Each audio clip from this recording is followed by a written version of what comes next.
All right, so here is one of the tasks that I will need some help with is managing articles.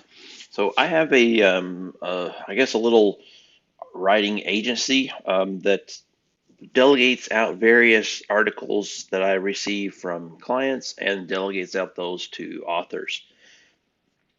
And to manage all that, I use a Trello board called Articles. It should be a part of now. And each of these articles, each of the cards inside of this Trello board represents an individual article. And then each list represents a particular stage. All the stages from an idea all the way to done are all represented in stages.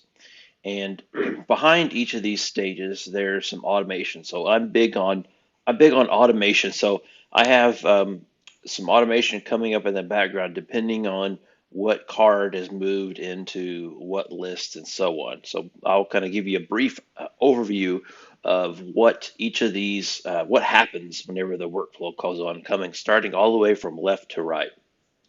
So first off, I have this ideas list here. I sometimes pull ideas out of here when a client approaches me and asks me if they want if they want a topic, they want a topic for an article. I'll sometimes pull things out of here to kind of give me an idea of what they're looking for. I don't use this too often, but that's kind of where the dumping ground where everything starts. Then I have a staging list here. I have a staging one because behind most of all these other lists, there's some kind of automation that kicks off in the background. And if I just don't want any of that automation going on, I would typically write something here in staging. So let's say that a client comes to me, or maybe I approach a client and they say, I want a particular article. Well, first thing I would do is I would come over here and click on this create from template. I have created templates for each of my clients that I have. And this template contains all the information about each particular client. So let's go through a typical example here. Let's say that HTG says, I want an article. So I would come over here to staging, click on this, and then I would just type in the article. This is an article, whatever it is, whatever the title is. And I would hit create card, and then you'll see that it populates a lot of information inside of here for each HTG. So the price is the price that the client pays me, and then the author pay, this is how much that I pay the author or the writer of the article. Now, there's sometimes that I personally will write an article, and this doesn't apply, but this is how much that I will pay pay the author of the article to write it. And let's see here, author, that should be sufficient. I've got all the previous authors that I have in there. Outline date. You will see that some of these, some article clients do not require outlines. Some of them do. That's the outline date in there. The article length, I'll show you how to do this. IOD is a client that has uses all their articles in Google Docs. Actually, I would just go through. There's a lot of things to know, but I will try to go through these in one or other. So let's say that. All right. So the client wants has this article, and I'm not going to move it to these lists because it will kick off some automation in the background. So make sure whenever you move a card from list to list, make sure that you have make sure that you move them to the right list at the right time. Let's just say that because it will kick off some automation in the background. All right, so let's say that I created this and the pitch is approved. So everything starts from a pitch. So we have here's some here that are waiting for pitch approval, which means that I have already asked the client. The client has asked for some pitches, and I've already sent these to them. These are waiting for pitch approval at some point. And let's say that article comes along and it's approved. You move the card here into pitch approved, which then it would move into various other areas in here. If the if this article is being assigned out to a writer, which is 90% of the time, then you would move. It would automatically move here into waiting for author confirmation. So all these lists are fairly self-explanatory and what they should be. So, like for example, if you're waiting for a pitch approval, when the client comes back and says, yes, this is approved, you would just simply move it into pitch approved, and then would automatically move into what list it needs to based on what you provide. All right, so let's say that it's approved, and then it will automatically go into waiting for author confirmation. When it goes into waiting for author confirmation, I think you may eventually need to get into this, not at this point, but I have a list of all the authors that I have on my staff here, located in Airtable in a database.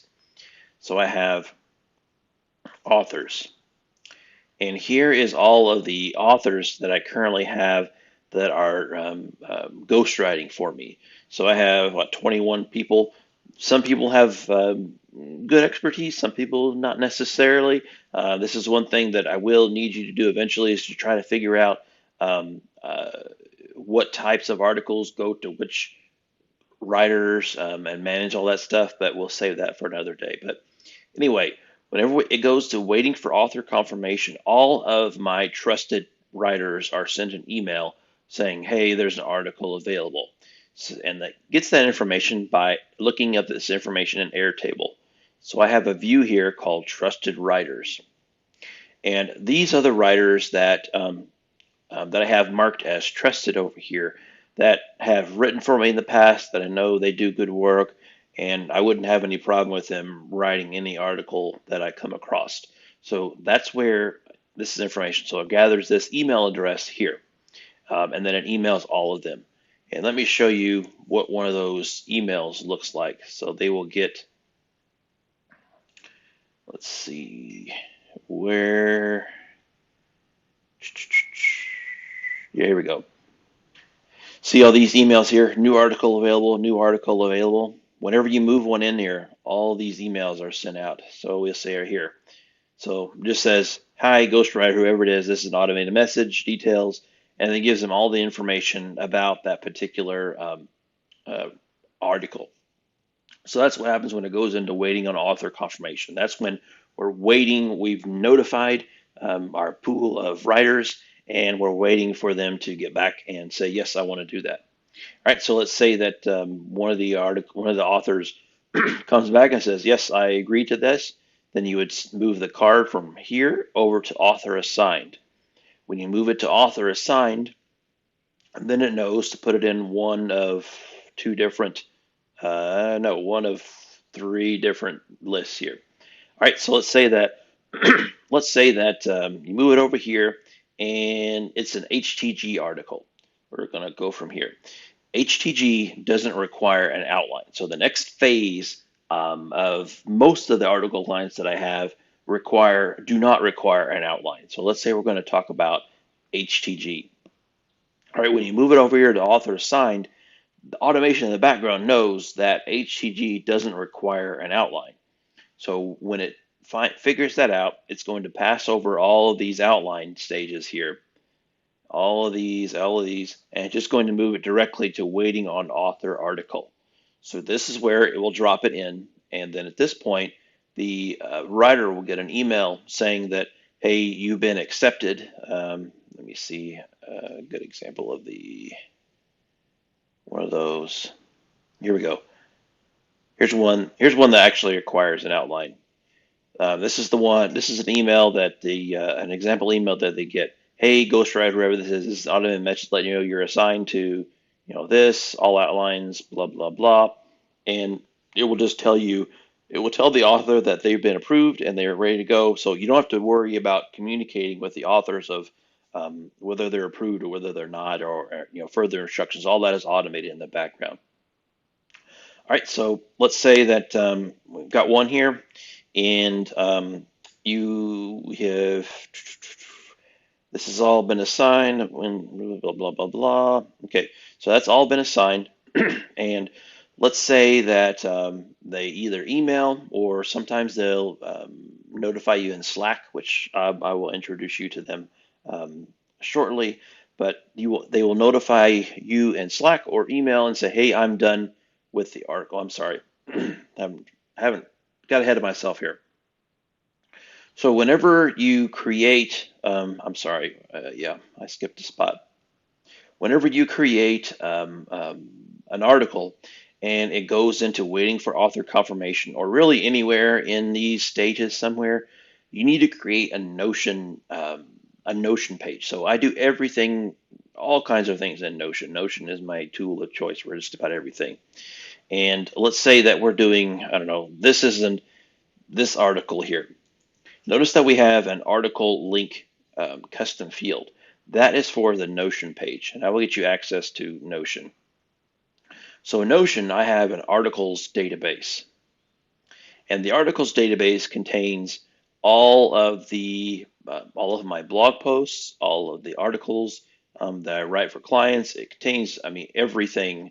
I can see there's 308 of them in here now, or no, actually, there's probably more than that. Yeah, about 308 or so, something like that. So yeah, this contains all of the articles and blog posts and everything that I manage. So let's say that this article, this is an article, whatever this thing is. Let's just call it sample article. Sample article. Okay, copy that out. And let's say we're going to create we need to create a template. We need to create a space, a place for the writer to write the article. So we would go over here to the articles database and click on this drop down, and I have templates created for each of these. Most of the, well, some of the clients, at least. I need to do a better job of this, but probably should at some point create templates for various clients, but for now, I don't have that. So let's say that you are creating the client an article for HTG. All right, so you would put in the article title here, sample title. That article title always matches the Trello article title here, and you would assign the author. Let's say that the author is, I don't know, Bryce McDonald. Notice that it changes here in red. Then we go over here, change the author to Bryce McDonald. The site, it is HTG labels. The client is always a label in Trello. You would come over here, say HTG, minimum word count would be 750. This is automatically created from the template. You would say 750. Author deadline, it's an HTD. The only client as of now that requires an outline is the client called IOD. So this is not an IOD article, so we will not need a outline. Right, author deadline. Typically, I will give them a week or two. It depends on the client. And that's another thing that you'll kind of have to ask me about this, because some clients, as I'm talking through this, there's so much logistics that I just kind of know offhand that I've been dealing with for so long. It's going to take a while for you to really get the flow of things, but please ask me any question that you possibly have. So let's the HEG, for example, I know that they are a recurring client, that they have a monthly quota of articles that they need. So if you want to poke around, all this is in Airtable also. So if I go over here to Airtable and go to clients, you can see all of the various clients that I have. And some clients are kind of one-off clients every now and then. Some clients are recurring clients that they want articles every month, every quarter, that sort of thing. So yeah, this one needs to go. But to find that out, I have a recurrence column here. If you see the recurrence column, see quarterly, monthly, quarterly, monthly, quarterly. There, for some particular clients, I have a particular cadence where I will reach out to them and say, hey, do you want any articles for this month? Hey, do you want any articles for this quarter? You get the number of articles that they want, and then you go through the process of assigning them out to authors and getting all that done. So that's the recurrence of. There's different recurring article types, I guess, if you will. So let's say that we have an article deadline, and I know HTG, they want their articles done at the end of the month every single month. So let's say you're assigning this out for, I don't know, for next month, for July. You would click over here, change the date to not at the very end of the month because they want some leeway in case we wanted to, in case we're late. Just say, I don't know, maybe 5 days before the end of the month. You hit the 27th. And let's see, maximum word count. They don't have a maximum word target keywords. They don't have any of those. None of these, blah, blah, blah. And we don't have an article template for HTG, so that's all fine. And then once you have all this information in here, you would click on share, and then you would add people. And here's you would type in the author name. In this case, it would be Bryce or whoever it is, and it will always come up here. And you'll make sure it is on Can Edit, and you'll click on Invite. Then they would have access to this, and then they can go in and update the article as they wish, write it, and do whatever they need to create the article, and it is done. So since I'm not going to use this one, I would just go ahead and delete this page. All right. So let's see, where were we here? So we've created the article template. After we've created the article template, you would go in here and you would paste in that link in here in article link. All right. So once it goes in here, let's just say that this is the one we're working with. So we have top languages for DevOps engineers. It is for the client search IT operations, and it has a due date of June 23rd. Now, the due date for on the card is the hard due date that the client has told me or that I've assigned to the article. There's a due date, an article due date, and an author article due date. The author article due date is always 3 or 4 days before the actual due date because sometimes they're late. I have to review it. I have to do some editing to it, that sort of thing. So there's remember there's always an author due date and an article due date. This is the article due date. The author due date is automatically calculated. So when you come over here to those emails that I showed you that they get, here you go, new article available. They'll see article due date. Here's one. This is automatic, but they'll see article due date, their due date. They think it's due 4 days before it actually is due to the client. So that gives some leeway. All right, so continuing on, let's say, okay, here's the Notion link that has been pasted in here. Right, so let's say that the client or the author has went in here and they've written the article. So they've written it, it's all great. They say, okay, it's done. Um, it's over to you. Once it's done and it's now over to me, then you would move the card over here to review author work. To review author work means that I need to go in, or maybe you need to go in if you're good at editing and review it. Make sure that it looks good. Make sure you think that it will satisfy the client, that it's good editing wise. It just looks good enough to provide to the client. When that happens, when you put it in here, it will automatically create a task for me. I use a task management service called OmniFocus, which will create a task for me, and I will be automatically notified that I need to go in here and do something of this. So that's kind of the next phase. So you can see there's two here that I need to take care of right now that are on my plate. All right, so let's say that you or I then go in and look at this and say, well, you need to hit on this, or you need to hit on this, and that's another phase. The editing part I need to explain to you at some point, but for now we're just going to make this an overview video. So let's say that you went into Notion, made some changes, but you have some comments that you need to address. All right, if you need to address any comments before getting submit to the client, you move the card over here to pre-submit edits needed. The author would then get notified and say, hey, with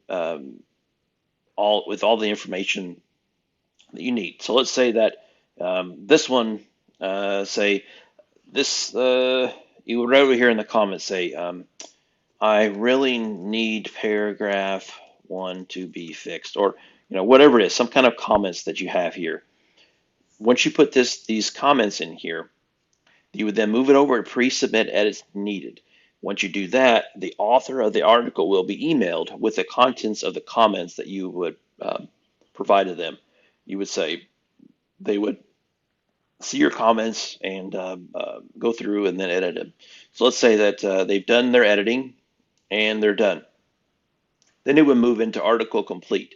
Now, if they didn't need any edits whatsoever, then you would just move it over here into article complete.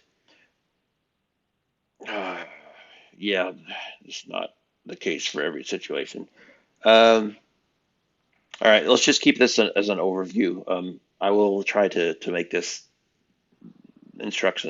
better instructions for each particular one, but skip the article complete for now. There's another step that you need to do sometimes, but yeah, just skip that for now. All right, so move it over here, and let's say that you've done all the steps that are necessary to get it to article complete. It goes to article complete, and then it will go either to submit to client, because there is you have to create some blog posts. Sometimes on their end, there's a few different ways that um, I submit content to articles, but this would go it would go into to submit to client if you needed to create a blog post on that particular client's website. And I'm not going to go into all that right now. I'll just keep this as an overview. Waiting for client PO. Sometimes when the client, whenever you submit the article, we still need a PO before it can actually be invoiced. In that case, it would go over here. It would automatically go over here into waiting for client PO. And it does this by Airtable. You'll see it requires PO column here. Looks like all these CDW ones require PO, and so does Veeam. So it would do that. So, all right, continuing. Waiting for client PO. All right, if it doesn't require client PO, then it would automatically go into one of two places. It would go into to invoice. It would skip over these and would go into to invoice.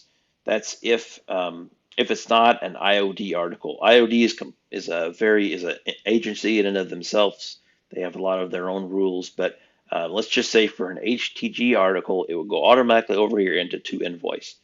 Once it gets into to invoice, that's when my wife goes through. She's kind of the accountant of the business, and she'll go through here and invoice for all of these articles once a month. And then based on that, you don't have to worry about any of these stages after that. All right, so let's say that it's in to invoice, and there's another stage of client editing. Let's say the client comes back 9 times out of 10. The only client that's going to come back is IOD. All the other ones, they typically don't have any editing needs. But let's say that the client says, well, we need some editing for this article. Let's say that it's this one here, this search window server one. When they say that they need some edits, you will come over here, and then you would click on your comments. And if you ever need to notify an author or actually the client about an article, you would type @author space and then provide whatever comments that you need here. When you do that, that will automatically look up the author here, in this case, Adam Listek, and then email them the comment that you provided in here. So let's say that the article or the client said, you could just say client says this and that and whatever it is. They will then be automatically emailed that information, right? When you do that, you would move it over here into waiting for author edits. That means that we're waiting for the author to edit the article. And when you do that, they get automatically emailed here. So you don't need to email them. They get emailed to say, hey, there's some edits that need to happen. And I believe, yeah, here we go. Here's one. Some edits needed on your article. Here's one that goes out to a client. This is an automated message. They blah, blah, blah. This is when this is the email that gets sent out to the authors whenever they get, whenever they're asked to do edits. All right, so let's say that they send it back and say, hey, we're good to go. Yes, this is good. Want to do that, you would go over here and you would look in the Notion article. That's what they're writing in. Review it and say, okay, yep, your edits look good. When they look good, then you move it here into post submit edits done. That's when the client will then be automatically notified of whatever the edits needed to happen, and it will then automatically go back into to invoice if it's not invoiced already. So I know that that's a big process. I will try to break this down a little bit. I definitely need to break it down in a more granular fashion. With documentation, I haven't actually ever documented this process, but that's kind of the overall flow. That's a big part of what I need your help with is managing all these articles and the various and assigning them and managing all of the authors that I have.